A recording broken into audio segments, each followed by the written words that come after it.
Assalamualaikum Sampurasun. Wahai warga Jabar khususnya dan seluruh warga Indonesia dimanapun berada.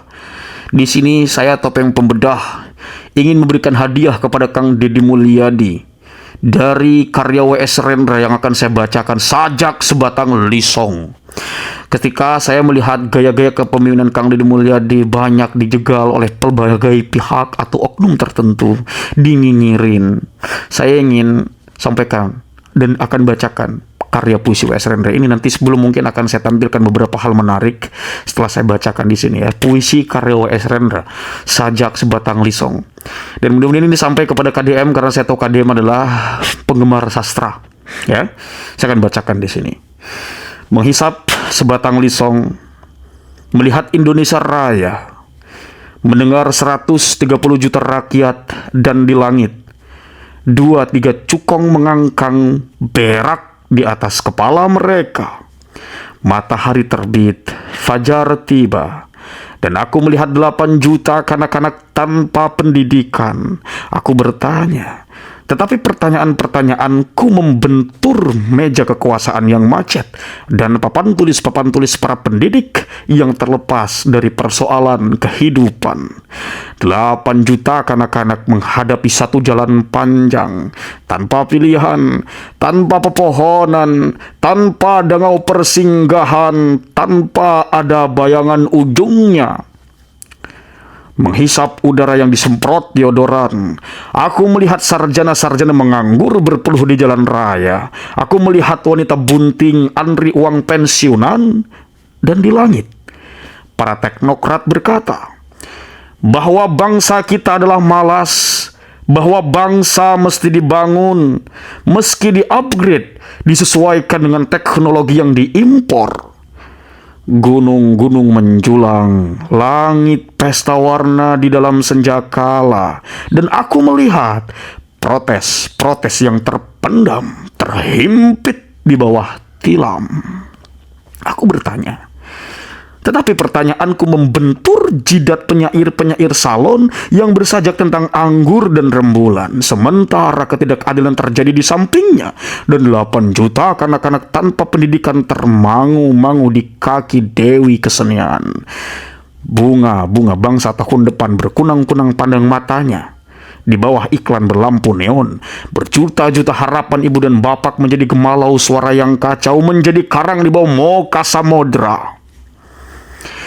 Kita mesti berhenti membeli rumus-rumus asing. Diktat hanya boleh memberi metode, tetapi kita sendiri mesti merumuskan keadaan. Kita mesti keluar ke jalan raya, keluar ke desa-desa, mencatat sendiri semua gejala dan menghayati persoalan yang nyata.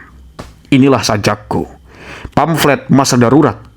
Apakah artinya kesenian bila terpisah dari derita lingkungan? Apakah artinya berpikir bila terpisah dari masalah kehidupan?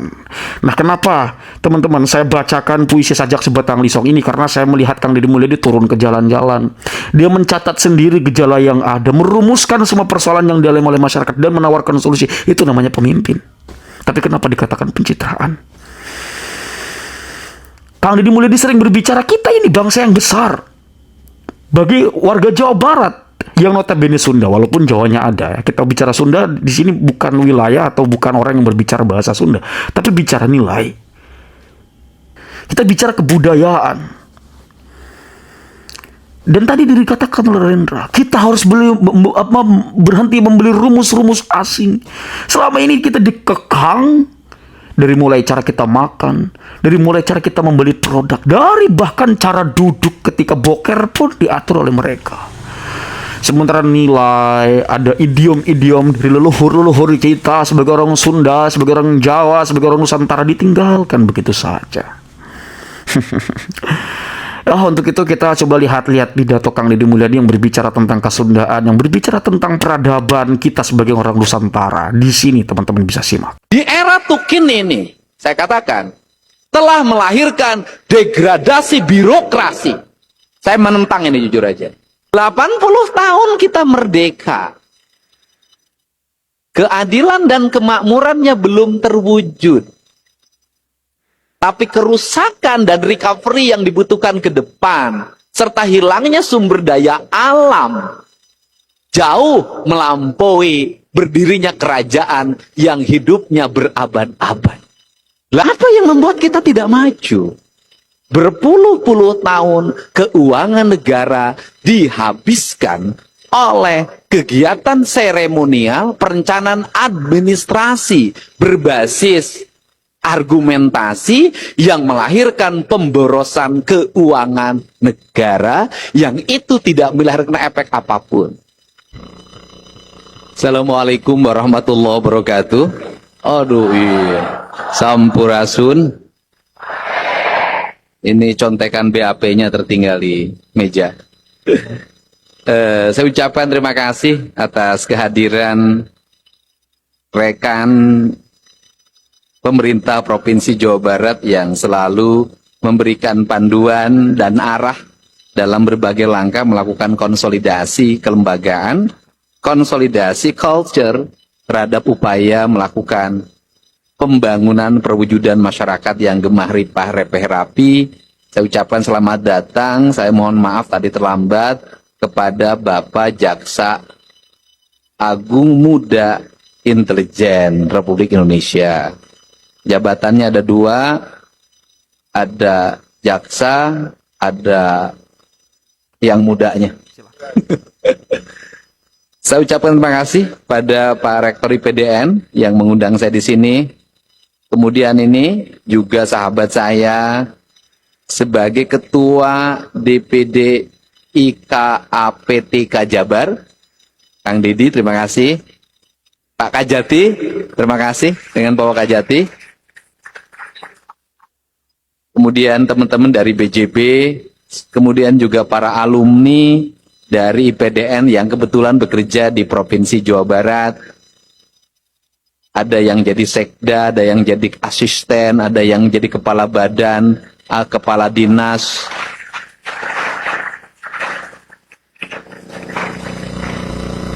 Tanggapannya ada, bagaimana alumni IPDN kerja di Pemda Jabar? Ya ada dua, ada yang pintar, ada yang kurang pintar. Maksudnya kurang pintar dapat jabatan, gitu. Semuanya pada pintar-pintar. Saya bicara tentang sinergitas daerah dengan dalam upaya melakukan seluruh kinerja konstruksi kita untuk mewujudkan masyarakat yang adil makmur. Sinergitas. Pertama, saya selalu ingin menyampaikan pada semua orang bahwa negara itu bukan komponen material yang tanpa ruh dan tanpa jasad. Ketika bicara Indonesia, itu sesungguhnya kita bicara daerah. Ini pemahaman kita negara di-coupling. Satu ada pusat, dua ada daerah. Daerah dibagi tiga lagi.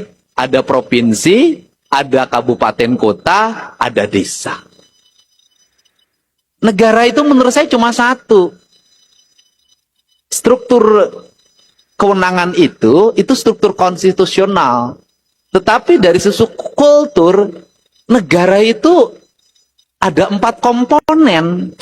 Negara itu adalah tanah, negara itu adalah air, negara itu adalah udara, negara itu adalah matahari. Itulah negara.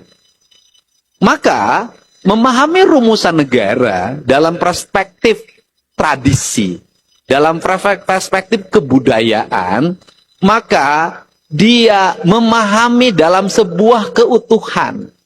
Maka namanya tanah, air, udara, matahari, itu harus satu kesatuan.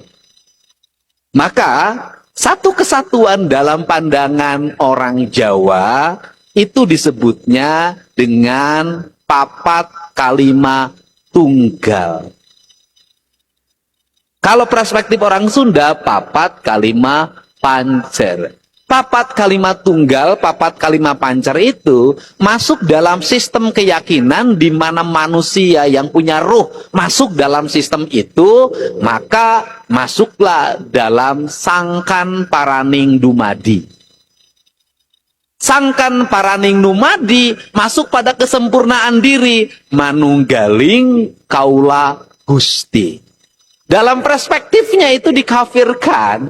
Kenapa perspektifnya dikafirkan pada waktu itu? Karena berhadapan dua pemberontakan. Yaitu ada ketidakadilan dalam pengelolaan kenegaraan, ada sisa-sisa masyarakat yang dari Majapahit dianggap akan melakukan pemberontakan, sehingga itu dianggap sebagai sebuah penyimpangan ajaran. Tetapi sesungguhnya dia lagi mempraktekkan apa? Mempraktekkan bahwa antara Tuhan, jasad, ruh manusia, dan tanah airnya adalah satu kesatuan. Maka dalam perspektif leluhur, ini kan penting. Satu kesatuan itu dikasihlah 4 warna.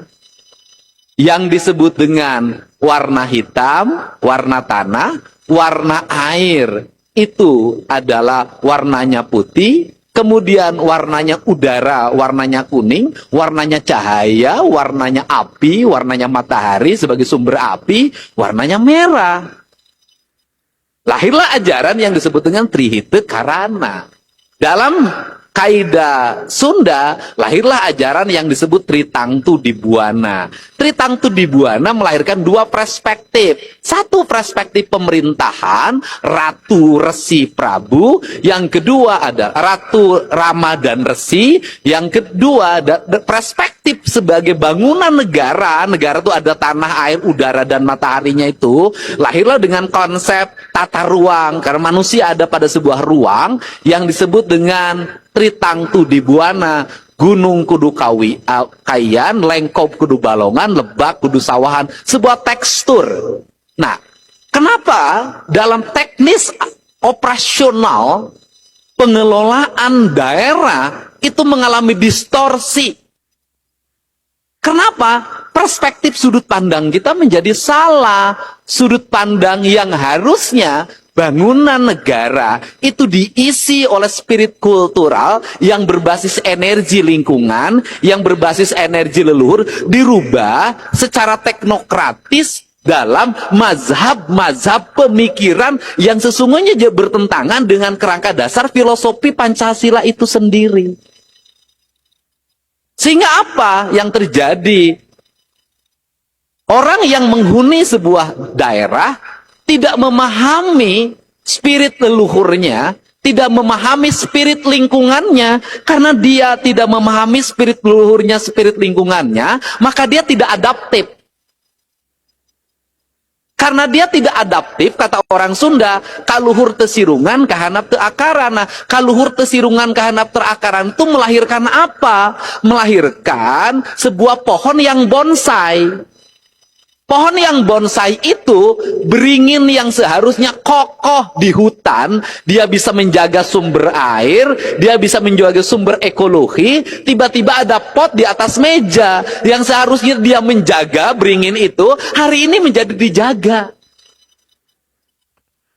Silakan. Yang seharusnya pohon kiara itu, saya nggak tahu bahasa pengetahuannya apa, dia berdiri di Gunung Tampomas, dirubah disimpan di atas meja. Yang dulu dia menjaga, hari ini dijaga. Apa keletihan? Ini implikasinya apa? Apa keletihan kita? Keletihan kita adalah dalam setiap hari mengeluarkan energi untuk ngurus sesuatu yang semestinya menjaga, menjadi dijaga. Gimana perspektifnya? Perspektifnya adalah basic keyakinan yang dulu disebut dengan animis dan dinamis dalam kepercayaan leluhur kita, karena ini lari ke pemerintahan. Itu berubah menjadi benda-benda yang menjadi ancaman. Saya contoh nih di Bandung, Sumedang, Kota Cimahi, Kabupaten Bandung Barat, kemudian Kabupaten Bandung. Dulu, seluruh gunung yang ada di sekitarnya adalah hamparan leuweung tutupan, hamparan leuweung titipan, hamparan leuweung awisan. Ini teknik leluhur dalam mengatur hutan. Kemudian hamparan leuweung garapan. yang itu terhampar luas dalam pohon-pohon yang besar, dalam struktur yang sangat kokoh, melahirkan aliran Citarum, melahirkan berbagai aliran sungai yang membentang di seluruh wilayah Jawa Barat, yang dia dulu menjaga kita.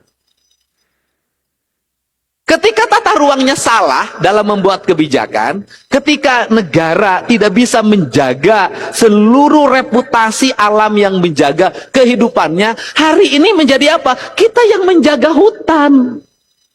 Kita yang menjaga gunung. Kenapa? Keluarlah biaya yang dikeluarkan oleh Dinas PU, Dinas, kemudian keluar biaya lagi yang dikeluarkan oleh Bapeda, melakukan kajian, penelitian, keluar lagi biaya yang dikeluarkan oleh BPBD, mitigasi. Terus.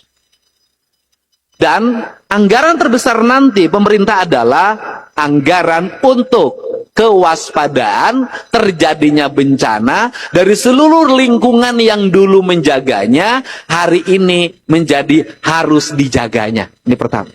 Nah, dalam perspektif itu, apa yang harus dibangun dalam karakter birokrasi kita, dalam sistem pendidikan kita, dalam menata calon birokrat masa depan adalah mengembalikan kembali praja dalam dua pikiran. Satu, pikiran yang bersifat kesemestaan, yang melahirkan kerangka berpikir yang bersifat filosofis, ideologis, historis. Yang kedua adalah membangun spirit teknokratik yang didasarkan pada apa yang menjadi kebutuhan dan tantangan masa depan. Ini dua hal ini. Kenapa saya ngomong tentang filosofis, kemudian tentang teologis, kemudian ngomong saya tentang historis? Karena saya baca sejarah. Kenapa? Nusantara tumbuh kokoh, umurnya berabad-abad, melahirkan barisan kearifan, kekuasaan yang didasarkan pada keyakinan dan semestanya, menjadi bangsa yang besar dan sejajar, bahkan lebih tinggi peradabannya dibanding dengan kerajaan lain di seluruh dunia. Itu dulu, ketika apa? Ketika seluruh teologis teknokratisnya didasarkan pada nilai lingkungannya dan berhasil melahirkan sebuah sistem nilai kekuasaan yang umurnya sangat panjang. Gitu. Di balik umur panjang itu, ini yang penting. Kerajaan itu umurnya sangat panjang, memiliki basic lingkungan, sosiokultural dan teologis yang berbasis lingkungan. Di balik itu adalah tetap memiliki kekayaan alam yang terjaga. Ini penting. 80 tahun kita merdeka. Keadilan dan kemakmurannya belum terwujud. Tapi kerusakan dan recovery yang dibutuhkan ke depan, serta hilangnya sumber daya alam, jauh melampaui berdirinya kerajaan yang hidupnya berabad-abad. 80 tahun Indonesia hidup, sudah menghisap kekayaan di negeri sendiri sangat besar. Ini problem. Amsterdam, Belanda menjadi kaya raya karena membangun perkebunan di kita, kemudian berhasil menyelesaikan seluruh problem negaranya. Kita sudah merdeka, kok belum kaya juga? Di mana letaknya? Letaknya adalah di administrasi pemerintahan yang orientasinya kepuasan administrasi. Harusnya kepuasannya apa? Harusnya adalah kepuasannya publik. Kepuasan publik di mana? Di outcome-nya.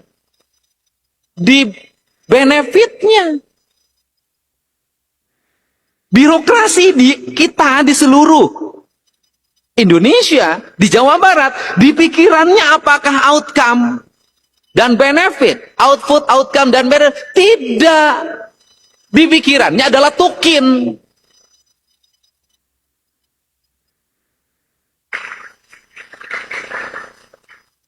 Hampir nggak ada saya menemukan idealisme tentang cita-cita besar.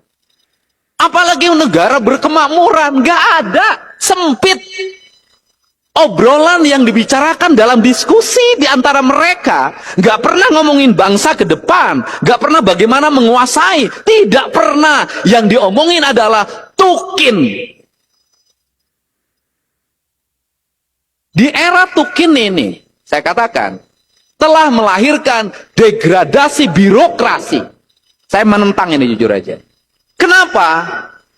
Birokrasi bekerja tidak berorientasi output. Birokrasi bekerja berdasarkan aspek administrasi. Maka kinerja yang harusnya output, outcome, dan benefit bagi publik cukup diganti dengan selfie dan tayangan video pendek. Perannya itu tayangan video pendek. Nah, itu bedanya. Politisi menggunakan tayangan video pendek untuk membangun citra dirinya. Para birokrat membuat tayangan video pendek untuk melahirkan kepuasan para pemeriksanya. Silakan. Degradasi material melahirkan daya pikir yang pendek, melahirkan bangsa tanpa arah. Birokrasi tanpa visi. Kenapa birokrasi tanpa visi? Karena dia tidak punya lagi ikatan historikal. Dia tidak punya lagi ikatan ideologi. Dia tidak punya ikatan filosofi. Kenapa? Badannya terpisah dengan buminya. Badannya terpisah dengan tanahnya. Badannya terpisah dengan airnya. Badannya terpisah dengan udaranya, dengan mataharinya. Penghormatan dengan sang merah putih hanya dipahami sebagai upacara dan bagusnya baris. Serta rapinya pasukan. Bukan itu. Kenapa? Esensi negara, esensi visi negara, dan esensi keberhasilan negara itu adalah tergantung pada kuatnya ikatan ideologi. Maka kalau bicara siapakah yang hari ini sangat konsisten menjaga tanah dan air?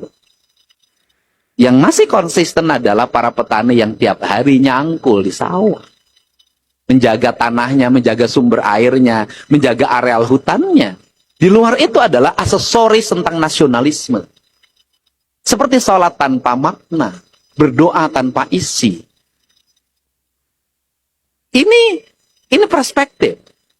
Perspektif ini itu lahir dalam tren penyusunan. Saya melihat sistem pengelolaan keuangan daerah itu terjebak dalam pragmatisme administratif dalam kegenitan teknologi informasi. Silakan. Kegenitan itu melahirkan apa? Melahirkan sebuah kepuasan di depan layar gadget. Di depan laptop. Di depan sistem. Di depan aplikasi. Nah, apa yang lagi saya sorotin? Sudah semestinya kalau bicara tentang bagaimana penegakan hukum, bagaimana orientasi ke depan, perspektifnya kita rubah. Bahwa ada dua hal mungkin nanti Pak Jamitel dalam perspektif ke depan. Perspektif pengelolaan keuangan negara jangan hanya dipahami pada output. Tetapi tidak melahirkan outcome dan benefit. Silakan. Saya memberikan contoh. Pemerintah Provinsi Jawa Barat membuat kegiatan. Kegiatannya adalah pendidikan dan latihan bagi para pejabat eselon 2, eselon 3 di seluruh Provinsi Jawa Barat. Menghabiskan anggaran 5 miliar. Menggunakan hotel, narasumber yang mumpuni, acara yang hebat. tapi tidak melahirkan outcome apapun. Dibandingkan dengan membangun rumah rakyat miskin sebanyak 100 unit dengan biaya masing-masing 50 juta. Dalam pandangan saya, kegiatan pembinaan birokrasi itu adalah korupsi kultural. Artinya, secara administrasi tidak korupsi, secara hukum tidak korupsi, tapi pikiran birokratnya menggeser pembangunan rumah rakyat miskin dibuatkan dalam kegiatan pendidikan yang tidak melahirkan apapun, itu sudah menghamil hak-hak rakyat. Apa yang membuat kita tidak maju? Berpuluh-puluh tahun keuangan negara dihabiskan oleh kegiatan seremonial, perencanaan administrasi berbasis argumentasi yang melahirkan pemborosan keuangan negara yang itu tidak melahirkan efek apapun. Saya hanya akan memberikan sentuhan tentang birokrat. Di Provinsi Jawa Barat, seluruh birokratnya pasti setiap Senin upacara. Pasti mengikuti pendidikan kewarganegaraan, pendidikan kebangsaan, sifat patriotik. Tetapi para birokrat lebih senang memilih jabatan fungsional yang tidak beresiko, tidak berhadapan dengan publik, tidak berhadapan dengan audit, cukup menjadi tenaga yang memberikan telaah, karya ilmiah, dan memilih berbondong-bondong masuk ke situ, menghindari jabatan-jabatan struktural yang beresiko.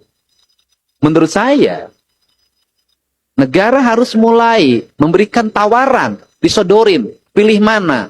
Pilih jabatan beresiko, pilih jabatan santai. Yang milih jabatan santai sebaiknya mengundurkan diri. Kenapa? Dia sudah kehilangan jiwa patriotik. Dulu orang berperang melawan kolonial. Saya yakin orang ini kalau hidup di zaman kolonial akan ikut dengan kolonial dibanding mengambil resiko berhadapan dengan kolonial. Berapa Provinsi Jawa Barat mengeluarkan biaya itu? 1,9 triliun dalam setiap tahun. Untuk memberikan apa? Memberikan uang pada orang yang tiap hari sun pipi kiri, sun pipi kanan dengan istrinya, duduk di kantor, santai, ngetik-ngetik, pulang lagi, santai, ngetik-ngetik, pulang lagi. Kalau yang 1,9 triliun ini bisa kami manfaatkan, selesailah problem pendidikan, selesailah problem kesehatan, selesailah problem infrastruktur. Bahkan 1,9 triliun ini kalau 10 tahun sudah 19 triliun. Dan ini sudah bisa menjadi investasi untuk anak cucu Jawa Barat ke depan. Saya yakin nggak akan maju kalau polanya begitu. Nah, untuk itu, sinergitas dengan jajaran penegakan hukum itu dimulai dari input. Inputnya di mana? Input anggaran itu harus mulai, saya selalu menyampaikan input anggaran harus didampingi oleh BPK. Ke depan bisa jadi input anggaran didampingi oleh APH, termasuk jajaran Kejaksaan Agung. Untuk apa? Melihat yang di-input ini kira-kira manfaat atau enggak. Itu yang pertama. Yang kedua, setelah input anggaran adalah pembahasan anggaran. Di pembahasan anggaran ini ada perspektif. Perspektifnya apa? Perspektif administratif, teknokratis harus mengakomodir perspektif politik. Bagaimana? Politiknya politik apa dulu? Politik yang bersifat kebutuhan publik, artinya seseorang dia menjadi wakil publik, maka dia harus mencerahkan publik. Maka dia berjuang untuk gedor meja rapat, meja paripurna, meja pembahasan. Karena apa? Karena publik yang diperjuangkan atau perspektif publik yang lain. Ini harus menjadi bagian. Nah, setelah itu adalah nanti sudah menjadi sebuah keputusan. Ada yang pengalaman berikutnya adalah percepatan. Di mana letak percepatan? catatan, didampingi, harus semua penyelenggara kegiatan itu memiliki keyakinan bahwa pijakannya benar, bahwa apa yang dilakukannya adalah benar, sistemnya benar, dikawal. Setelah percepatan, maka ada pengawalan berikutnya, yaitu output. Ketika menjadi output produk, maka perspektif audit dalam pandangan saya itu harus dirubah. Perspektifnya adalah bukan dibayar dulu termin baru diaudit. Diaudit dulu baru dibayar. Silakan. Kalau diaudit dulu baru dibayar, maka negara melahirkan pencegahan. Karena negara melahirkan pencegahan, maka perspektif korupsi tidak akan terjadi. Kenapa perspektif korupsi tidak akan terjadi? Karena upaya tindakan, kecenderungan orang melakukan penyimpangan sudah dipotong oleh sistem, di mana audit menjadi dasar orang untuk melakukan pembayaran. Maka orang yang bayar juga tidak akan ragu. Dalam kerangka ini. Nah, untuk itu sinergitas seluruh jaringan pemerintah itu dalam satu sistem. Makanya trias politika di kita sesungguhnya bukan trias politika murni, tetapi trias politika yang di sana ada unsur kerukunan, ada unsur kebersamaan, dan ada satu visi yang sama, bahwa trias politika kita adalah trias politika tidak usah berbantah-bantahan, saling mencegah sejak awal untuk tujuan kemakmuran. Sebenarnya itu. Maka asasnya adalah asas musyawarah. Dulu orang menyebutnya dengan kalimat muspida, musyawarah pimpinan daerah. Sekarang namanya Forkopimda. Menjadi mitra konsultatif. Nah, ini yang menjadi bahan dasar. Bahan dasar ini akan melahirkan apa? Melahirkan percepatan pertumbuhan pembangunan yang bersifat adaptif dan berkemajuan, yang berawal dari mana? Ada 3. 1. Memiliki citra rasa masa lalu. 2. Memiliki perspektif administratif yang bersifat kekinian. Yang ketiga, mengembangkan visi untuk masa depan. Kerangka acuannya adalah itu. Karena kerangka acuannya itu, maka tidak boleh apa yang menyebabkan birokrasi nggak cepat bergerak adalah kekakuan. Kapan birokrasi akan terasa kaku? Manakala punya pemimpinnya yang kaku. Kalau sudah punya pemimpinnya yang kaku, maka birokrasi akan berubah menjadi wujud administratif yang menghabiskan waktu dalam apel dan pengarahan. Ini penting. Selesai. Kalau sudah wujudkan apel dan pengarahan, ketika apel, siapakah yang paling rugi ketika apel? Yang rajin apel. Kenapa? Karena yang rajin apel itu sering kali menjadi tempat tumpahan pemimpin apel. Sedangkan orang yang tidak apel, yang paling enak, tidak berdiri, tidak dimarahin, tinggal di rumah, tapi sepemimpin apel tidak memberikan tindakan yang nyata terhadap yang tidak hadir, ngomel tiap hari. Ini salah.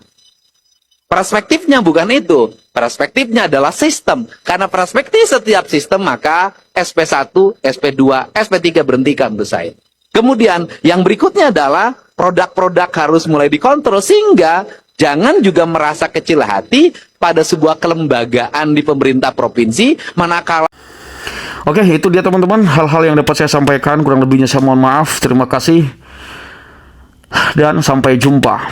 Insya Allah kita bertemu lagi di lain waktu dengan kesempatan. Doakan saya agar selalu baik-baik saja, dan saya doakan teman-teman agar selalu baik-baik saja. Mudah-mudahan kita semua selalu dilindungi oleh Allah Subhanahu wa taala, dilindungi selalu oleh Allah Subhanahu wa taala.